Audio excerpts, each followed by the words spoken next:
Well, hello everybody out there, wherever you might be.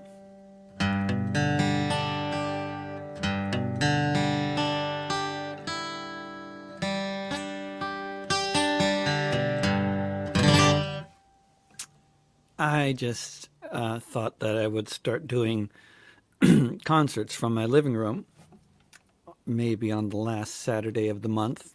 At least that's what it is this month, and may well be again in future months. Mainly because I never perform out there in the world anymore. Although, I keep thinking on about bringing a battery-powered amp downtown and doing some singing around there,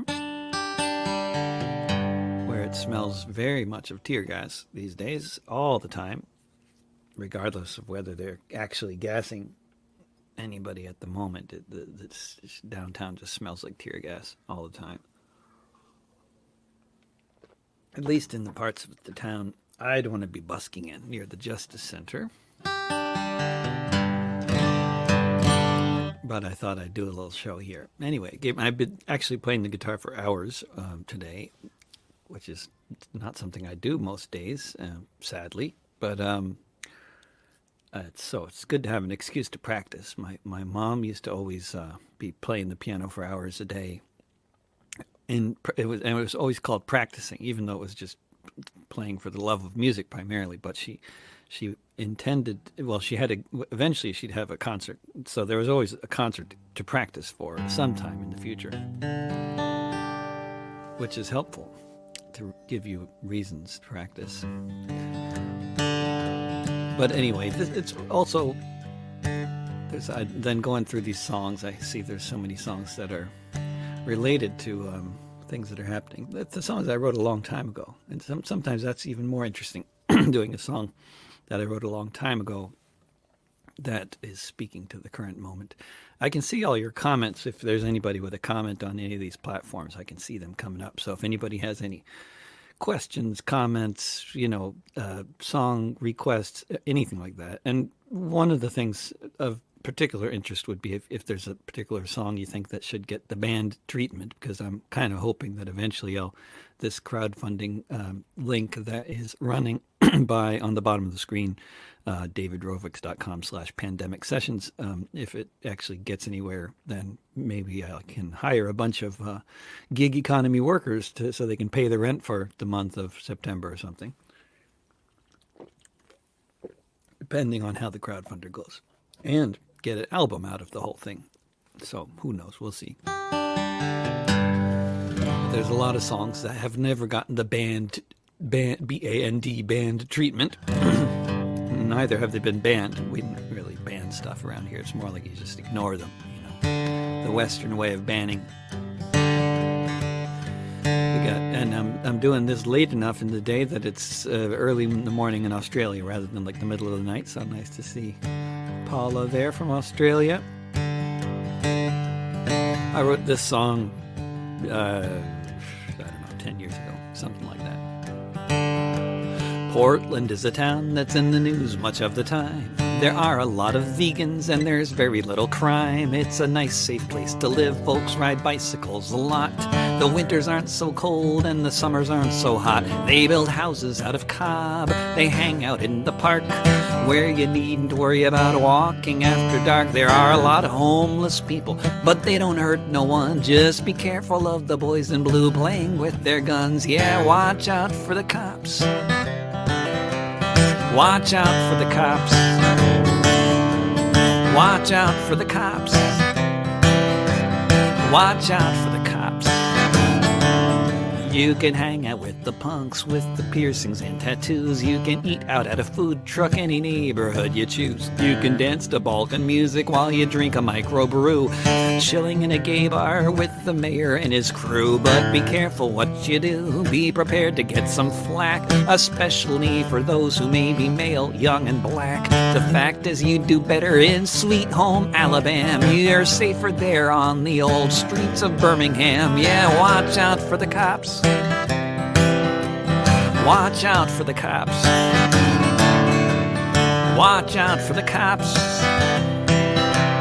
Watch out for the cops.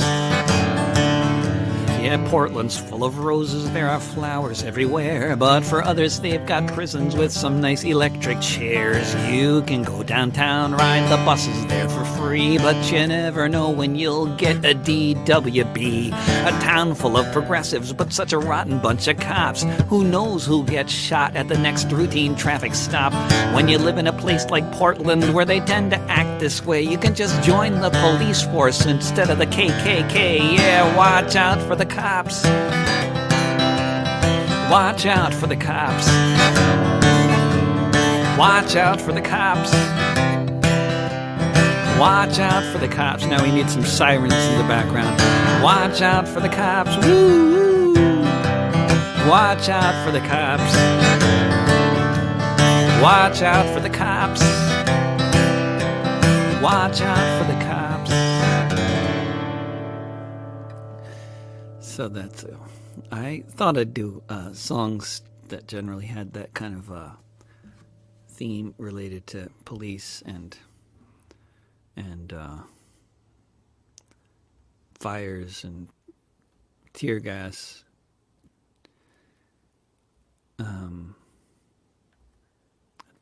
I don't know. Do this one in this key, major, in this tuning they call standard.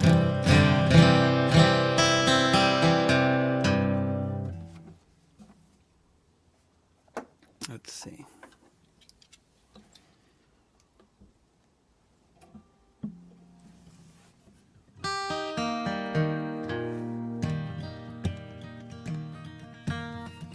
Yeah, leaf blowers. Yep. I should write a song about leaf blowers. I'm actually waiting for one to arrive in the mail soon. I'm planning on. I've never wanted. Well, I've never liked them. They're noisy, and I think people should use rakes. But then again, it never occurred to me that they could be having such practical applications with tear gas, which has changed my whole orientation towards leaf blowers. Now I think the louder, the more powerful, the better. Although I'm getting just a small electric leaf blower in the hopes that that will be sufficient to make some kind of a difference. Because, if I have to spend hundreds on a massive backpack gas-powered one, I might consider that. But hopefully the one I'm getting, it will be sufficient to blow the leaves. I mean, to blow the tear gas. But then now I think the federal officers downtown have been arresting people with leaf blowers. Like, I don't know if they're going to be charging them with weapons, because you can open carry, I believe, in Oregon, right? You can walk around with a gun, but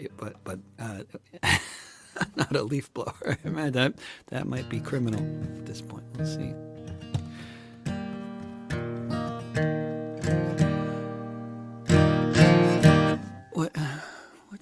What should I do here? I could do another song about the police. How about this is a song I wrote last weekend, if I can remember it. I've been practicing this morning, but not everything. Let's see. No, how does this go? No, I see. I didn't practice that one. Here, we'll just switch to another tuning and do something else I wrote not long ago.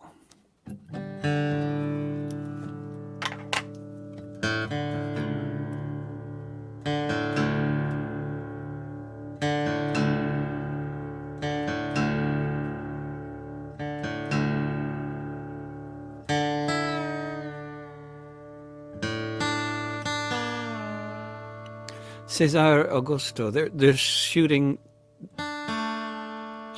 people with the leaf blowers. Are you saying the police are shooting rubber-coated steel bullets at the leaf blowers that they see? Is that what they're doing? Or you're saying the people with the leaf blowers are shooting them point blank? If the latter, I don't mind. I don't know how you would shoot a leaf blower point blank. So I assume you mean they're shooting people with leaf blowers, which is really fucked up.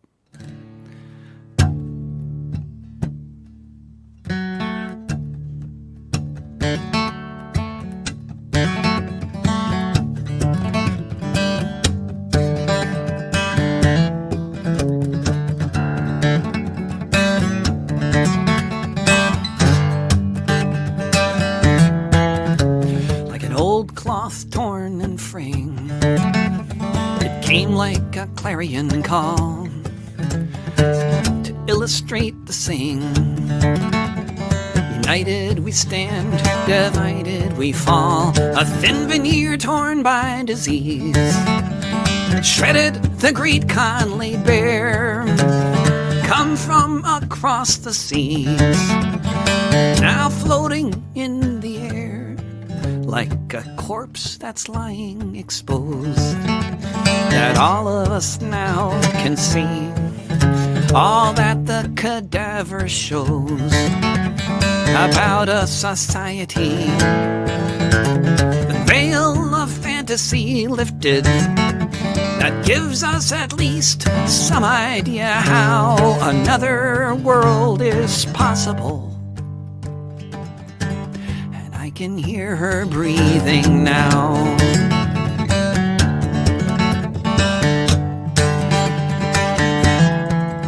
Like the red blood that flows from the bullet, whether coated in rubber or not. Like the faces you see in the helmet, reflecting the thickening plot. Driven by such a villain, as a thing exponential allows, it says another world is possible. And I can hear her breathing now.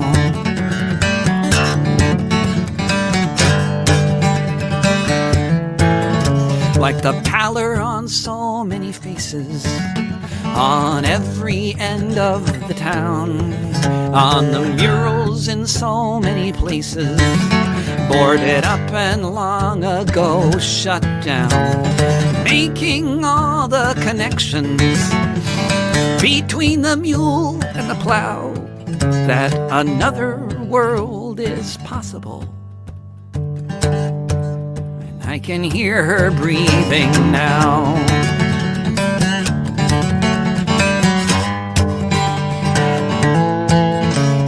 Smoke rising up coast to coast, with formations that brighten the skies, like Lord Thomas Jefferson's ghost, his victims no longer disguised, as his visage falls into the river, like the skull of an old sacred cow, that says another world is possible. And I can hear her breathing now.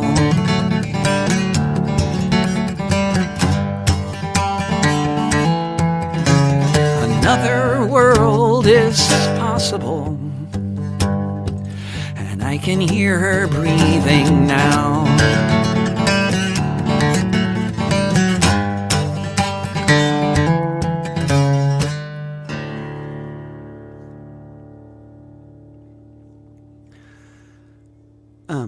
Just looking at these comments. Yeah, last night, what happened last night? I'm particularly curious to hear more from Cesar Augusto there about what happened last night, exactly what happened last night. But certainly what happened last night in Portland was thousands of people, many thousands of people came to town. I was there earlier in the afternoon putting up stickers about eviction resistance, which hopefully some of those people saw and joined my text mob. But there were thousands of people downtown Portland last night, many thousands. And then basically, like following the general trend, folks were shaking the fence that is surrounding the federal courts, the Justice Building, so-called, in downtown Portland. And so then on cue, the guys in the riot gear who never speak, who never say anything if you talk to them, and who were in all their riot gear, started just firing massive amounts of tear gas and other weaponry at the assembled people, who then retreated and threw the canisters back, depending on who you're talking about. And that's basically what's been going on there every night for quite a while now, and that happened again last night. But it was like, by all accounts, one of the biggest crowds they've had that we've had in town since the protests began after the murder of George Floyd in Minneapolis. Where'd my capo go? Oh, here it is. And yeah, I don't really have a plan for this, but I'm gonna, let's see, how about speaking of Minneapolis.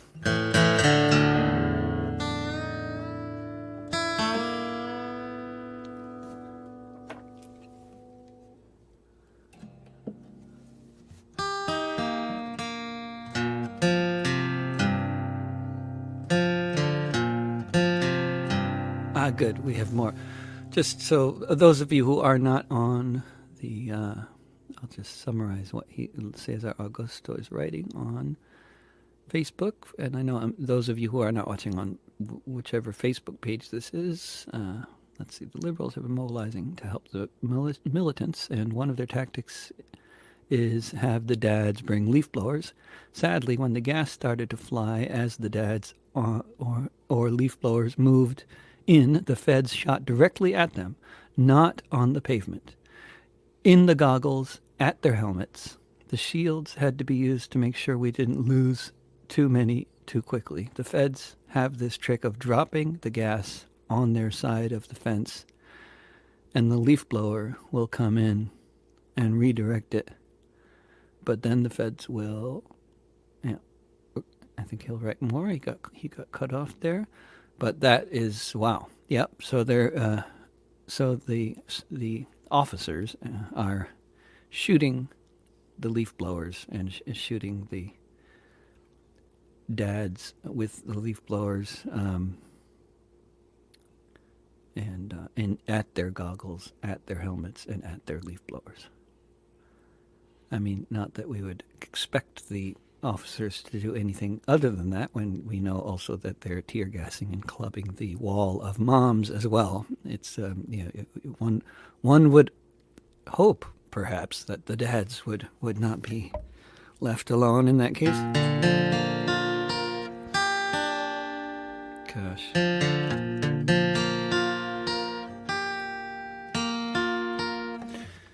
Well,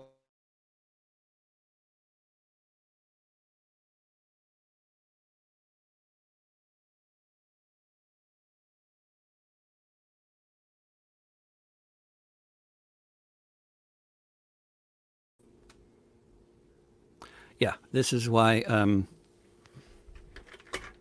in addition to the leaf blower, I got a helmet.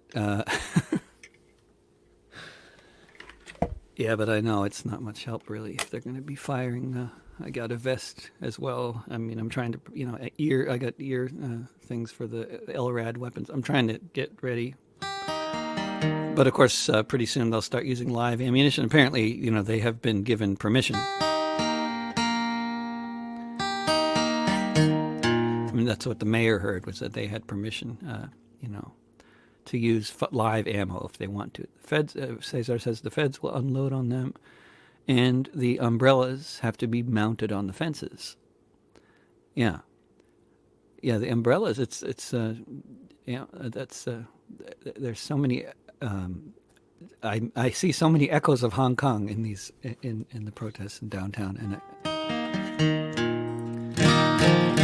one of the useful things about the internet, easier to share tactics.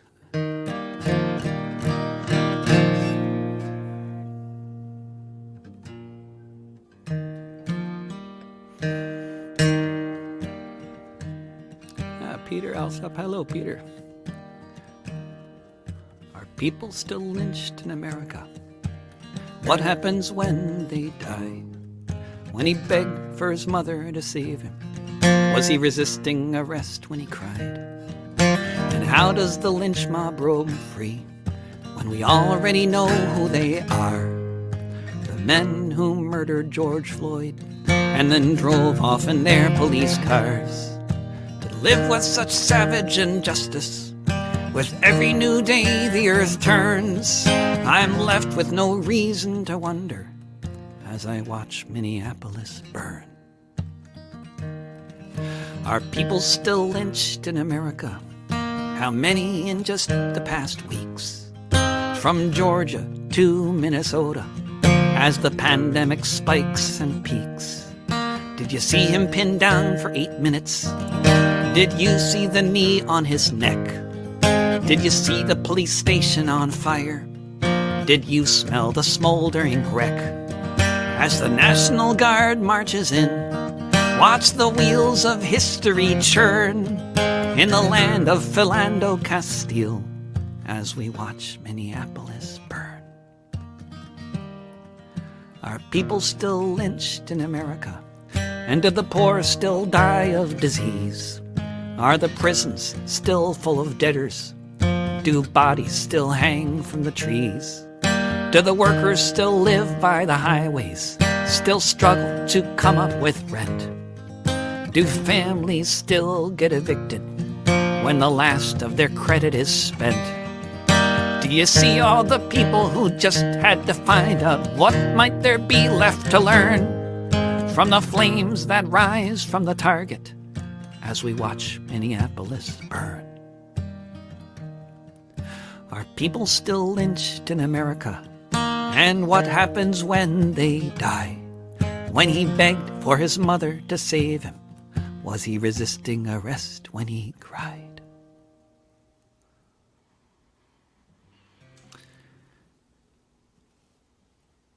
I'm just looking at this screen. Aren't good. Anything I should comment on? I don't know if the guy, as like somebody commented that I got some lyrics wrong in this song, which is true on the recording and the original version. Got her birthplace wrong.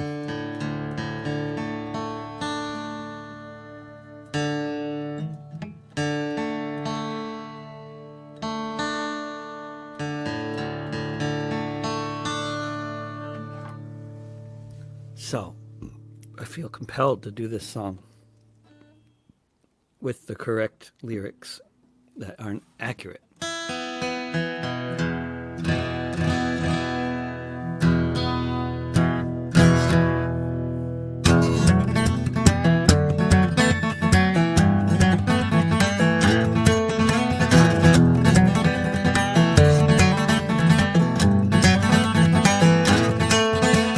Special Agent Ford got on TV to put a price on someone's head.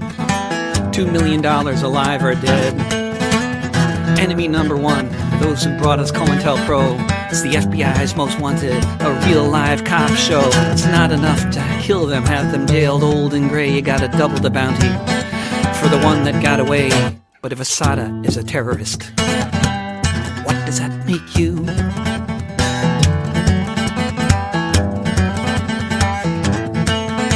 She was raised in Alabama in an apartheid state. Up north she found another shade of hate. Terrorized by racism in schools and in the street. Terrorized by policemen for giving children food to eat. Terrorized by agents sent to disrupt and kill on sight. Terrorized for daring to stand her ground and fight. But if Asada is a terrorist, what does that make you?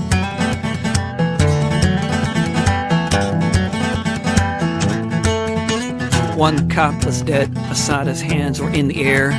She didn't fire a shot, the all-white jury didn't care. After years alone in a basement cell, her comrades broke her out of solitary hell. They had the biggest manhunt ever, but in 1984, she was safe on the Cuban shore.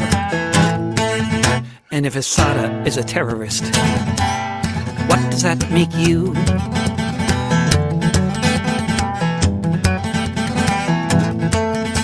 If Asada is a terrorist, what does that make you?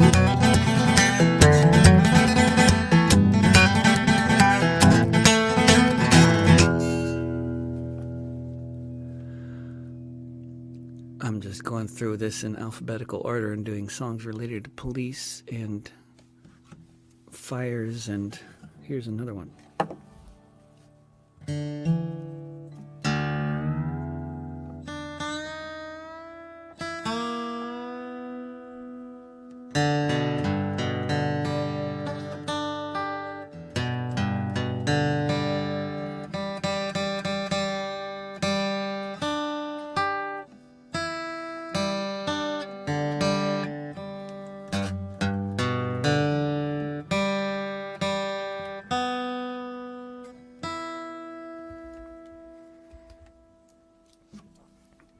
the prisons are, of course, along with the slaughterhouses for the prisons and farm workers and slaughterhouse workers are some of the ones dying the most, along with nursing homes. Here's a song about a man who's been in prison for the past 24 years. He's potentially up for parole next year.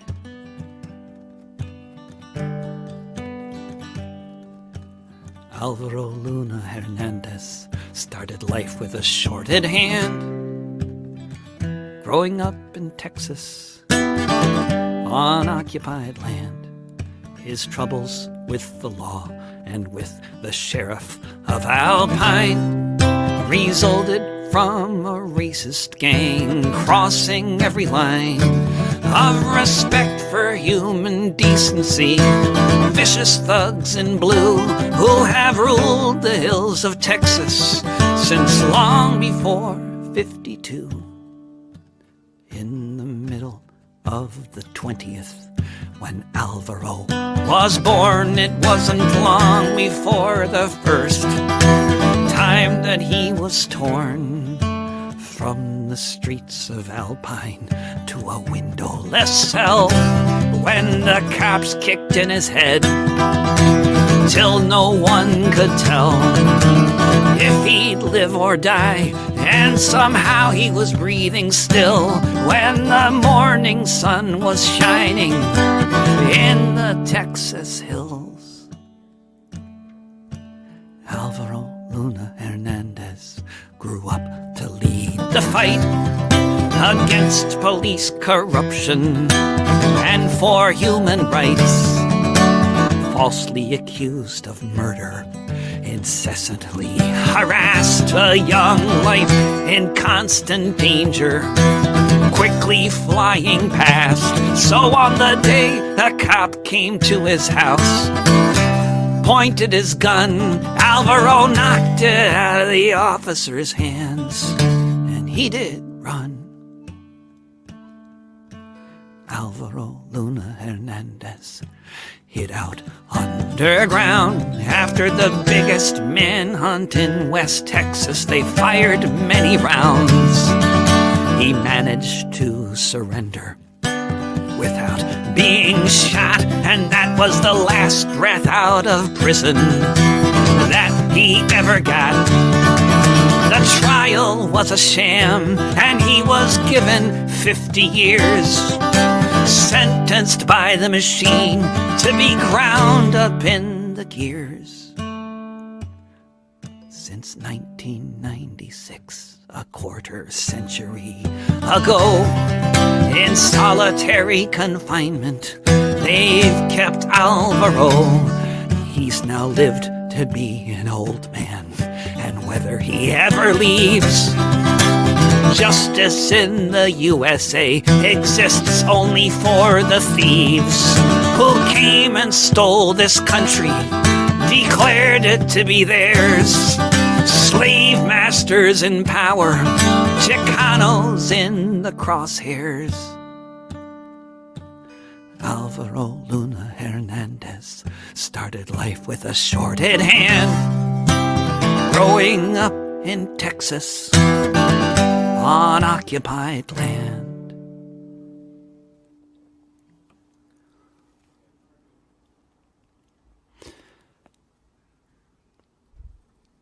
Just some songs about cops and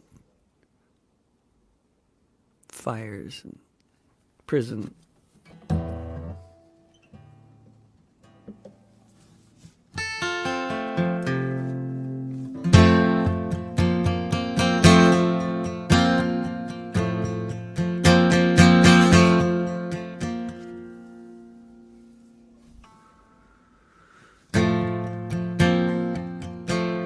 Behind these prison walls, there's a man who's won awards for the work that he has done, for all that it affords, such as the knowledge of the horrors committed in our name. They can't stop the message, so the messenger gets blamed. Behind these prison walls, in solitary confinement, in a land of rolling hills and royalty and others such refined, is someone who is a hero to whistleblowers everywhere, who help them tell the world of the crimes of Tony Blair.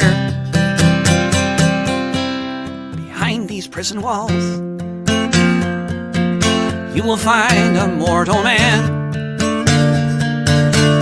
The reason why we know what happened in Afghanistan, when the soldiers of the empire,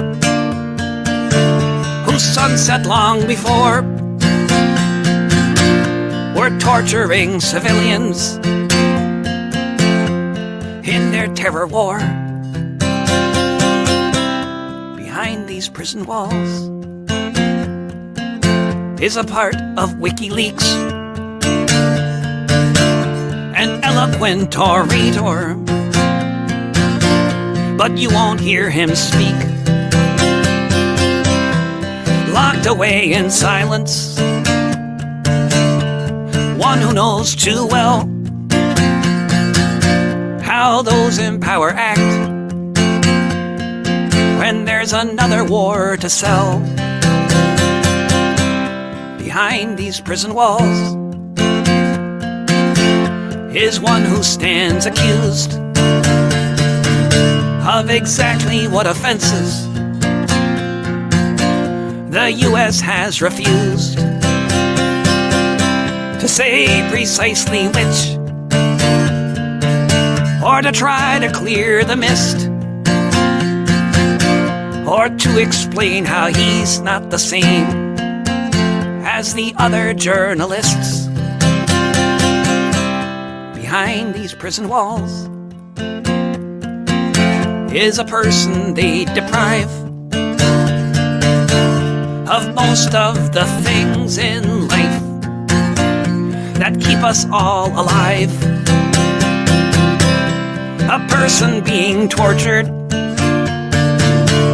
as we stand here now for revealing the war crimes. Why, when, where, how? Behind these prison walls, our very right to be informed of what the hell is going on is the teacup in this storm. With knowledge there is power, so the solution by the crown, a 24-hour-a-day indefinite lockdown behind these prison walls.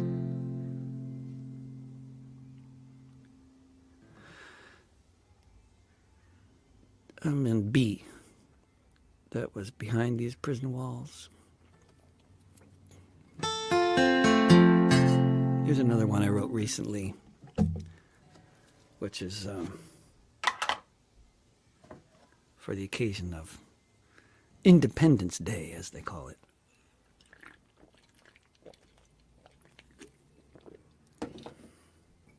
The day that we celebrate the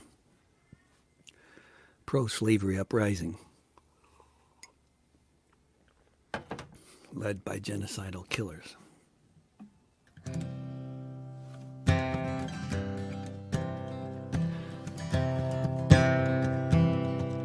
As I walk down the streets of this city, see the desperate looks everywhere, the thin faces across the society, the long and the lost and the long-distance stares, as I call the employment department, and the line is once more occupied in this country that was born on the 4th of July. As I hear of the nooses and lynchings, as I listen to the president speak, upholding foundations of enslavement and slaughter beneath a destroyed mountain peak, as he talks of restoring America while ignoring all those who have died in this nation that was born on the 4th of July.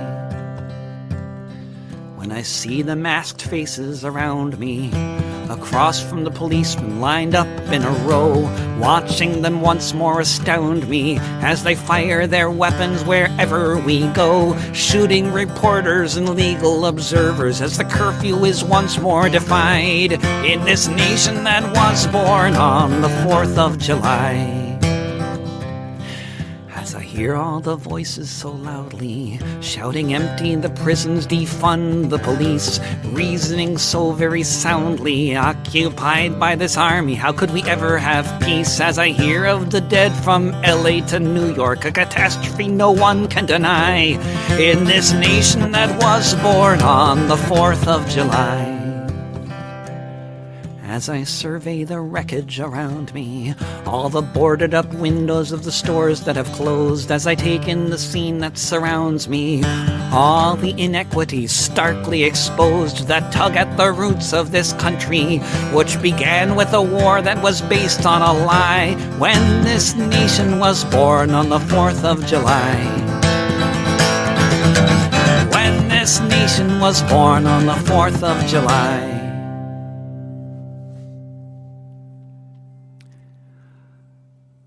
Now, we're having requests. Excellent. And of course, I'll sing St. Patrick's Battalion. We have a request from Mexico for St. Patrick's Battalion. This is my favorite thing about being me, pretty much, at least as far as the internet goes, is seeing every time I turn on the computer some other wonderful message on one of those videos of St. Patrick Battalion saying, "Long live Ireland."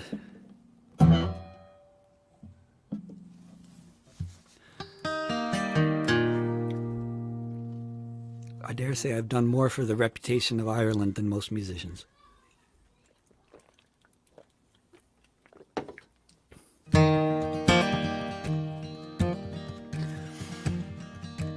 There were several Poles, Germans, Americans, and English as well in the St. Patrick Battalion. My name is John Riley. I'll have your ear only a while. I left my dear home in Ireland. It was death, starvation, or exile. When I got to America, it was my duty to go.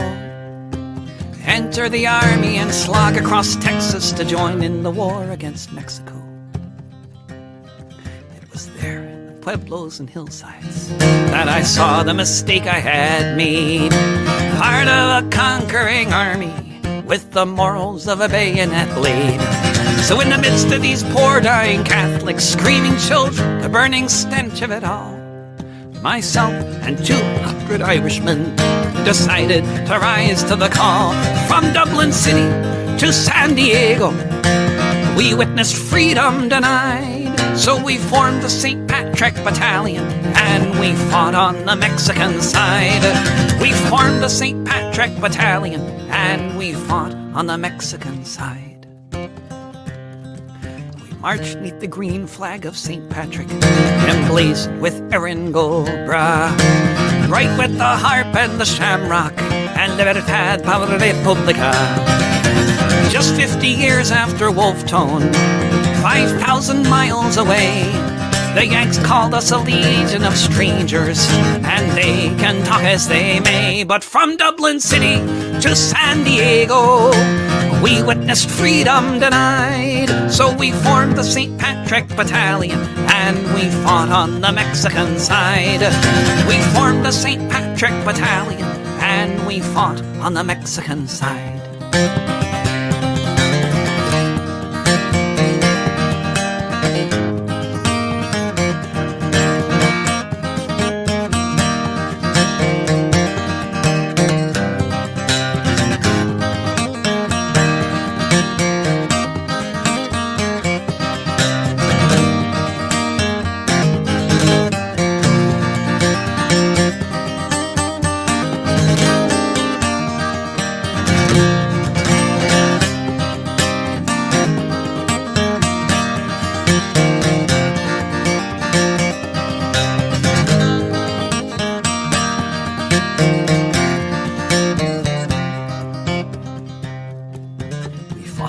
5 major battles. Churubusco was the last. Overwhelmed by the cannons from Boston, we fell after each mortar blast. Most of us died on that hillside in the service of the Mexican state.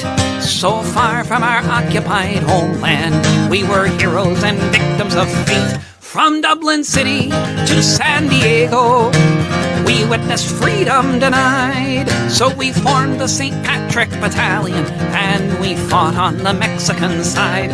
From Dublin City to San Diego, we witnessed freedom denied. So we formed the St. Patrick Battalion and we fought on the Mexican side. We formed the St. Patrick Battalion and we fought on the Mexican side. Well, now we're not in alphabetical order anymore, but I'm going to go back to B. I don't know what's so great about B necessarily, but it's easy enough to scroll through this. I should maybe think about set lists, but well, this is related. I have a a dream foreclosed. Gosh, I don't remember that one anymore. But I can do related songs. How about this one? This is we're looking at according to the business press here in the U.S., 20 to 28 million evictions coming up by the end of September. And that's, who knows what's going on in many other parts of the world where they're also facing tremendous...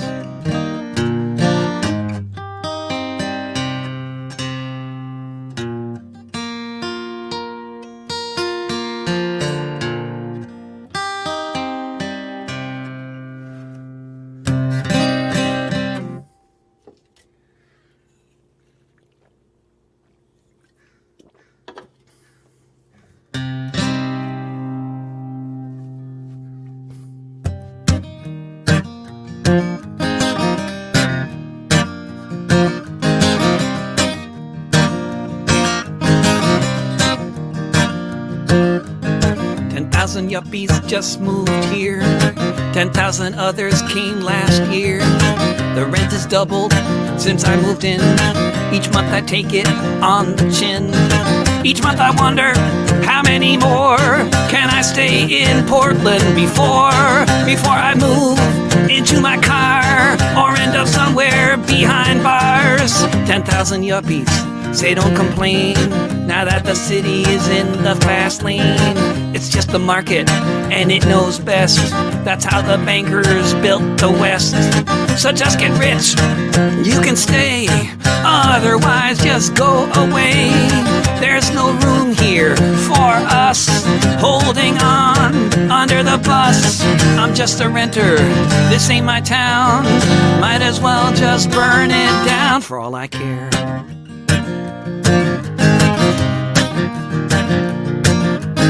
10,000 yuppies think it's great to invest in Portland real estate. Keep Portland weird, they like to say, but that was over yesterday. Of their achievements, they're so proud, living lives in some cloud. But unlimited data will get you nowhere if you can't afford to care. I'm just a renter, ain't my town. Might as well just burn it down for all I care.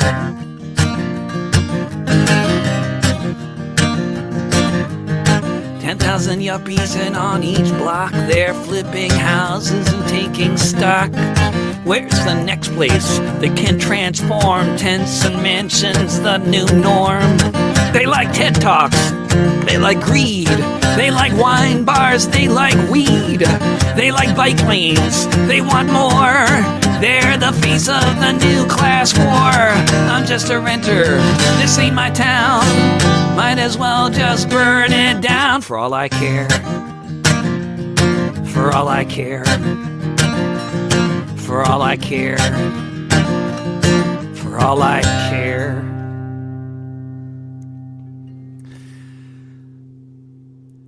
Oh, we got all sorts of the doctor is saying a lot there.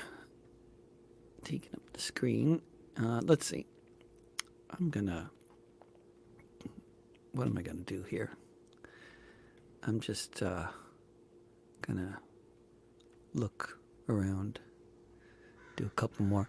There's if you're in Portland, go to Artists for Rent Control and sign up for text notifications so that you can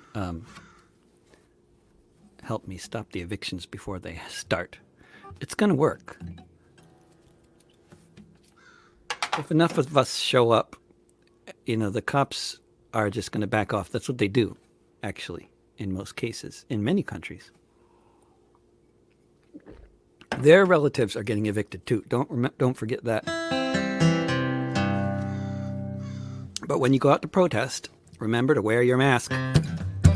Wear a mask for any task, especially if you're indoors or there's not much space from my face to yours.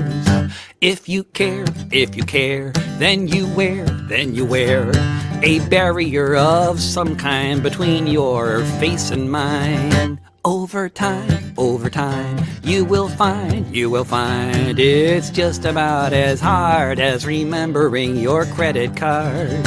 Go on strike as you like. But out there on the picket line, keep some space between the signs. Go to the mall, have a ball. But if you're there to shop or loot the place, don't forget to cover your face. Sanitize, watch out for spies, undercover cops, provocateurs, divide and conquer connoisseurs. Drive a tank, rob a bank, just make sure you dress appropriately as you walk off with the money. Go downtown, and burn down the police station, but be wise and wash the tear gas from your eyes. Yes, wear a mask. Yeah, it definitely needs backing vocals, Paula. I completely agree. It's, most of these songs I'm doing, incidentally, as you may be inferring there, have not been recorded with a band. This one has.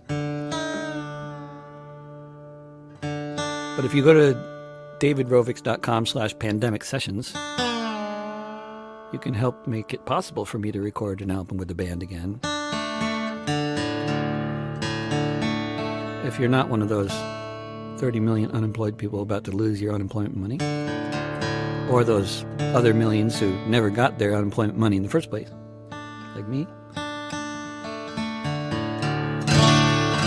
But if you're one of those people with a job, or really one of those people who are somehow profiting immensely from the pandemic, you can send your money this way, and we will make sure to employ a bunch of gig workers and make an album to overthrow capitalism with.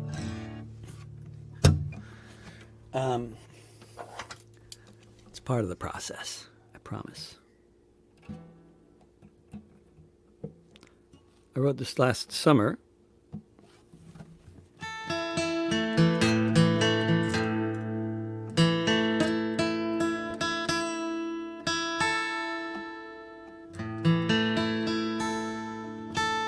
About somebody who's been in the news a lot lately.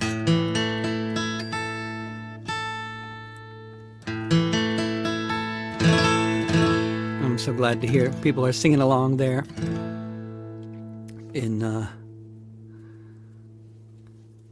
there in the world. In Mexico.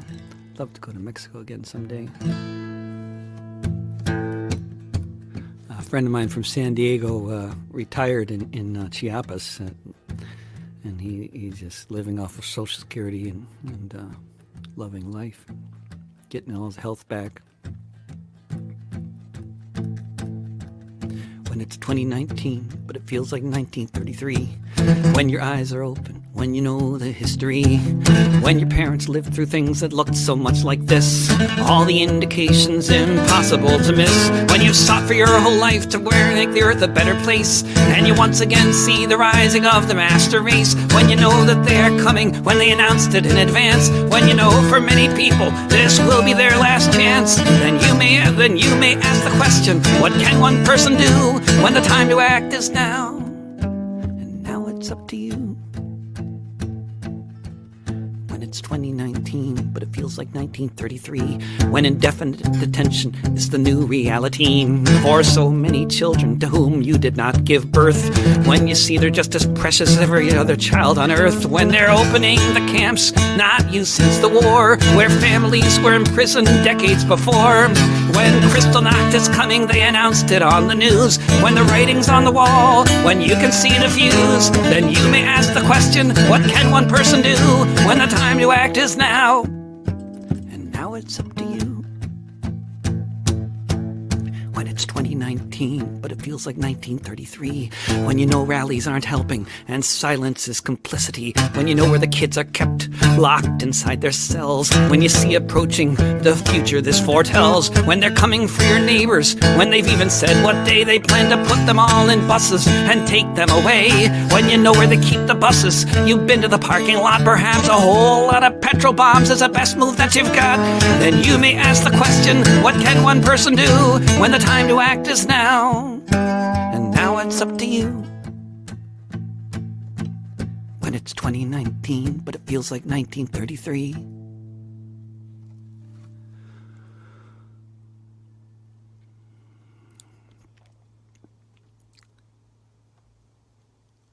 What else am I gonna do here? It's just about been an hour. I figured I'd do an hour-long show, and it's lovely to see people watching. I do broadcasts most days of the week. Open mic on Mondays, 10 a.m. Pacific, 1 p.m. Eastern, 6 p.m. GMT. Everybody is very welcome to sign up. If you got a poem or a song, please sign up. We'd love to see some new faces there. You can look for that at davidrovics.com/POMM for Pandemic Open Mic Mondays.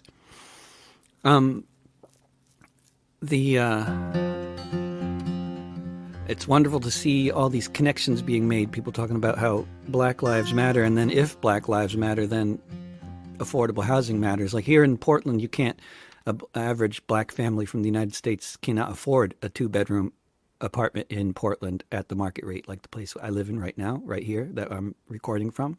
The average black family in the United States cannot afford to live in this apartment. And that's because of capitalism and the unregulated housing market. And if Black Lives Matter, then unions matter. Here's a song about what happens when you don't have unions, when you have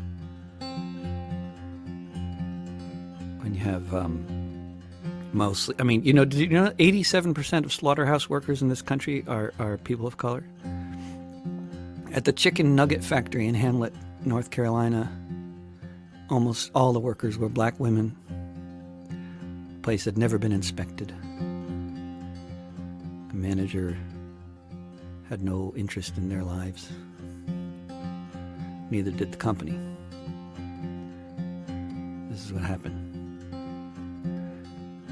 Sometimes I walk the aisles of the grocery store, and I think about a day some 20 years before, where this chicken came from south of the Mason-Dixon line, the Imperial Foods Factory in Hamlet, Caroline. The 3rd day of September, 1991, where for so many good people was the day the race was run.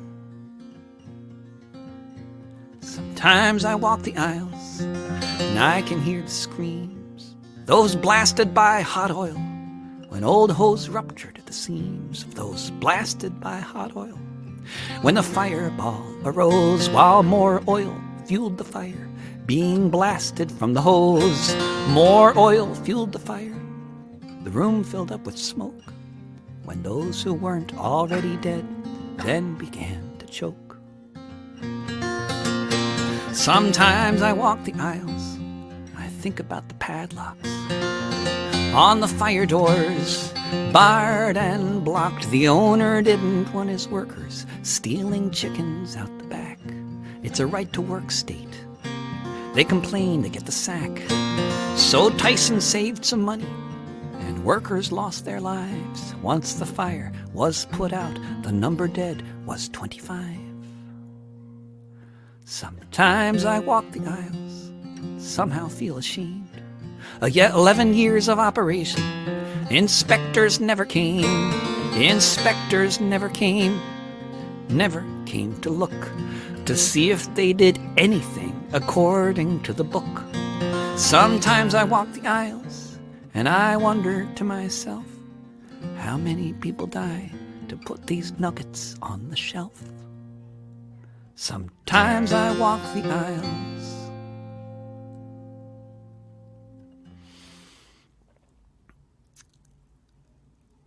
That's what happens. Now there must be some particularly appropriate song for me to end with.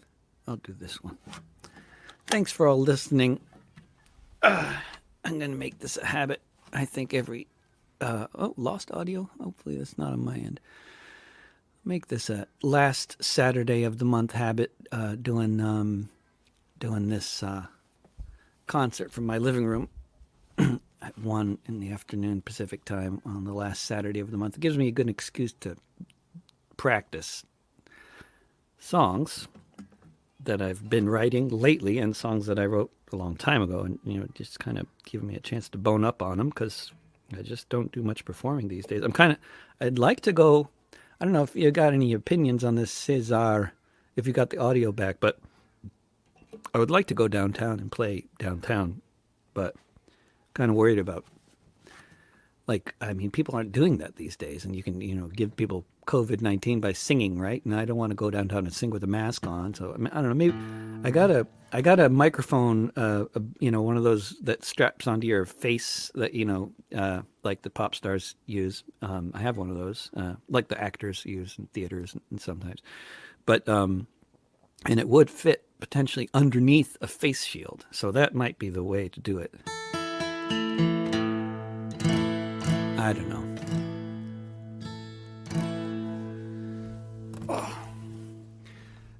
I saw there's somebody watching named Modoc, but anyway, I don't know if you're related to any Modocs, but this is I'll close with a statue song related to some of the statues that have been coming down here in Portland and elsewhere that I wrote a few weeks ago.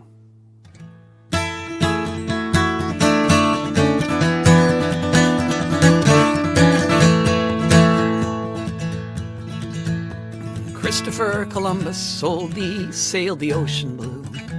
When he got here, he did what he came to do. He hacked off people's arms in his search for gold, of women, men, and children, young and old. George Washington was the richest ruler of a vast colony. He ran with an iron glove. Who went ahead with all the plans he made, with the British out to expand the slave trade.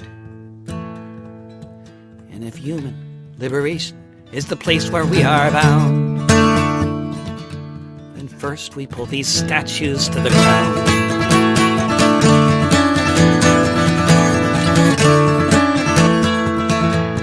Andrew Jackson drove thousands across the plain. With famine and death, he left the grasses stained. A proud racist and a killer ruling a slave state. If the society were sane, there would be no debate. Albert Pike was a general who invaded Mexico, where they had just ended human bondage, But abolition could not stand, and Pike was on the side who thought that freedom must be violently defied. And if human liberation is the place where we are bound. Then first we pull these statues to the ground.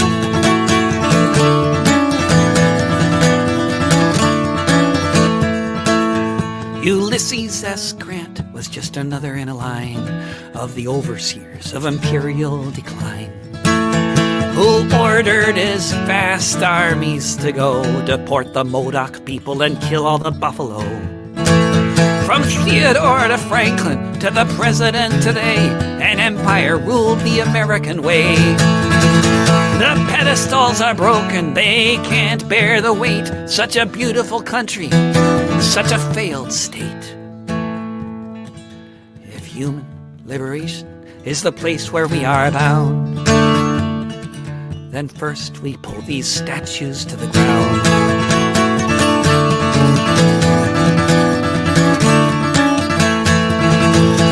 Christopher Columbus sailed the ocean blue, and when he got here, he did what he came to do.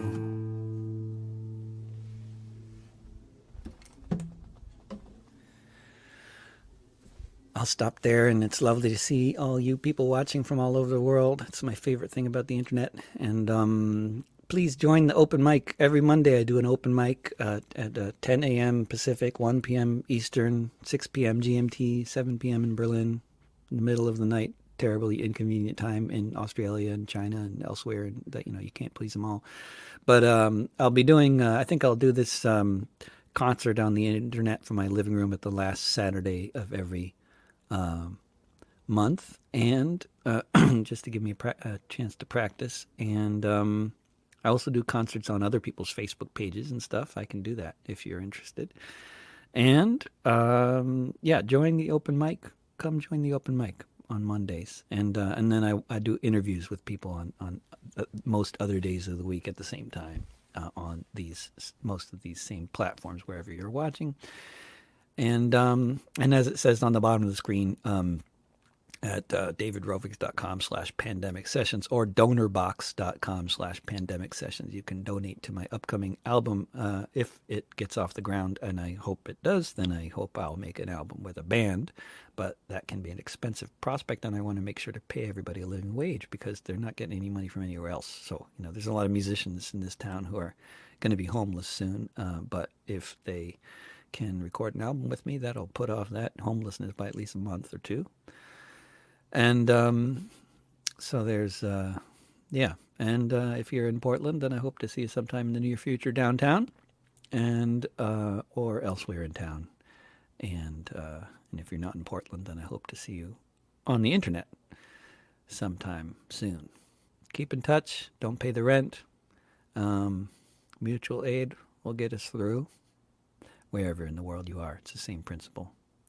Although, you know, some parts of the world you don't need to worry about these things so much because you have a competent government. You know, there are those out there. We're finding out which ones those are. There are very few of them, but there are a few. And this is not one of them. It's so much worse than incompetent. Okay, well, you know that already. Take care, everybody. Great hanging out with you, seeing the comments, and it's been a pleasure, actually. I never expect it will be when I'm just staring at a screen, you know, but then you realize there are really actually people out there. And then it feels kind of like, you know, doing a concert, more or less. I'm getting used to it. Who needs applause?